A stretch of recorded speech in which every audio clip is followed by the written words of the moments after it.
Welcome, foolish mortals. Queenie Q here, and today I have a different sort of DIY, more of a goth Disney DIY for you. If you're anything like me, and unfortunately get migraines from wearing headbands like these, but you still really like Minnie Ears, and you like collecting the cute spooky ones as well, you may be in need of some sort of display. Now, a lot of the Minnie ear displays and organizers that I've seen out and about on the interwebs have been more of like a tube that you wrap in fabric and then put all of your headbands on one. But I have limited counter space, and I also want to see each one of my headbands, although they're limited in number. I still want to see them up on my wall with my other Disney paraphernalia. Disney Yana is a term for a wide variety of collectible toys, books, animation cells, theme park souvenirs, ephemera, and other items produced and or licensed by Walt Disney Company. Things like that. So this one is a very, very quick DIY. It'll take you like maybe 20 to 30 minutes tops. So let's go to it. Materials needed: scissors, your image. Here I have one that I've just printed off the internet. I'll have the link below. Hot glue gun and plenty of glue sticks. Mod Podge or Elmer's glue. A glue brush or one you don't mind ruining. Felt. And a permanent marker. Materials not pictured. Cardboard scraps, thumbtack, nail, or screw. You're going to cut out your image, and I'm just doing it pretty roughly because again you have your Sharpie for this later.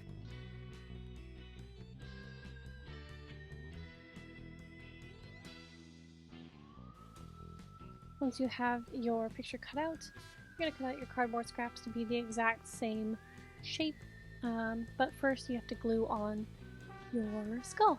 And make sure when you are doing this step that you're gluing your image to the smoother side of the cardboard and not the rigid side of the cardboard.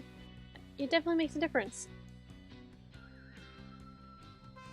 This makes it easier to cut out the cardboard to the exact shape.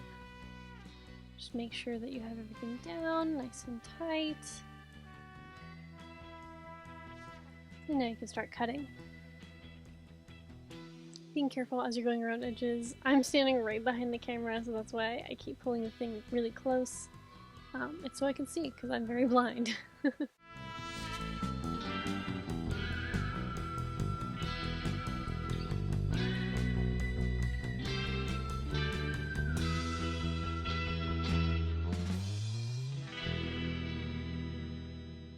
Okay, don't forget to clean your brush after you're done gluing down the skull.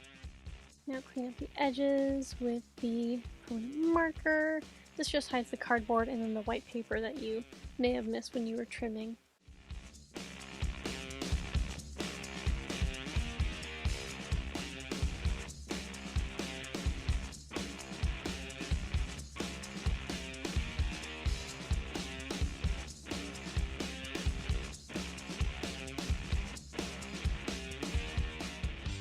Then you're going to cut out a shorter piece of cardboard that mirrors your image's shape.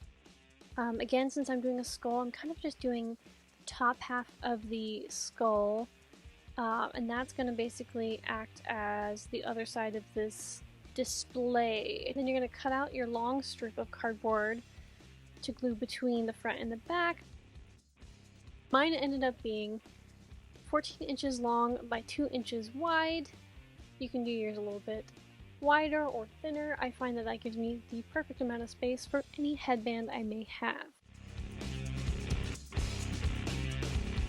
Next, you're going to plug in your hot glue gun. While you're waiting for that to heat up, you should like, comment, and subscribe if you enjoy my content. Now that your hot glue gun is warmed up, it's time to cut out a hole on the back of your display, and this hole is that little piece that is kind of similar to a picture frame where you have the hanging hardware to hang a picture on the wall. You need something on the back of your display for your piece to hang. Now you're ready to assemble all your pieces. I start by gluing the bridge onto the face, the skull piece, folding it in half to find the center so I can get kind of centered. It's not a perfect match. Just gluing it down carefully and holding it in place as I go along. Please be careful, it is hot glue. Even this little dinky one is really hot, and I've definitely burnt my fingers many times doing these kinds of crafts.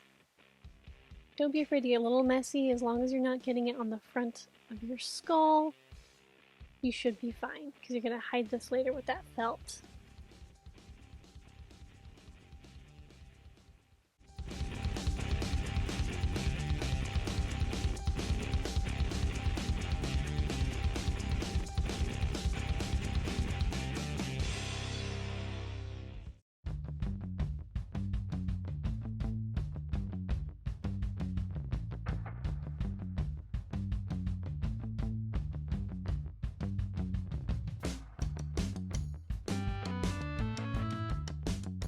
And then once you have both sides secure and dried, you can start getting the back piece on.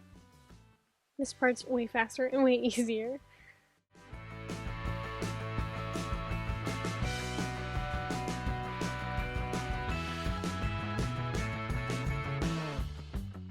Alright, now we can start with the felt. So you're going to cut your felt basically to the same dimensions as the cardboard strip that you used as the bridge. The only thing that you want to do is leave like half an inch on either side, so just add an extra inch. So if you're doing the skull like me, and you did your strip at 14 inches long, you would do a 15-inch long strip of felt that's 2 inches wide, of course. And then you're just going to hot glue that all together.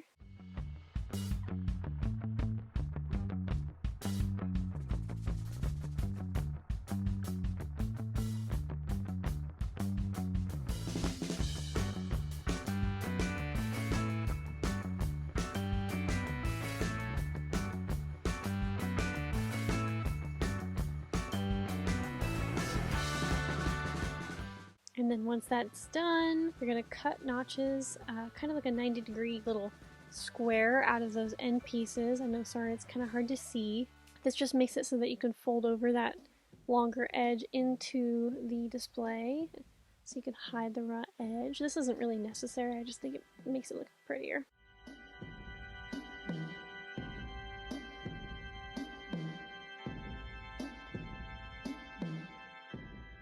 And then you want to snip off the overlapping edges, and then you are all done.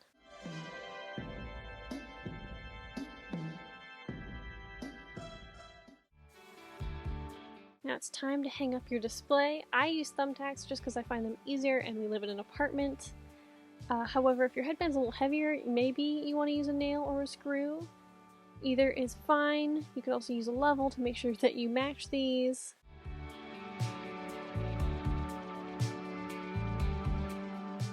Thank you guys again so much for watching. Share this video with your spooky friends who you think would enjoy this. And you don't even have to use this just for mini ears. You can use this for any old headband. I don't really have many headbands just because, as I mentioned before, I get migraines and headaches from them. But it is nice to actually be able to display the ones I do have since I'm not going to be wearing them. If you decide to make this DIY yourself, make sure you tag Quinnie on Instagram.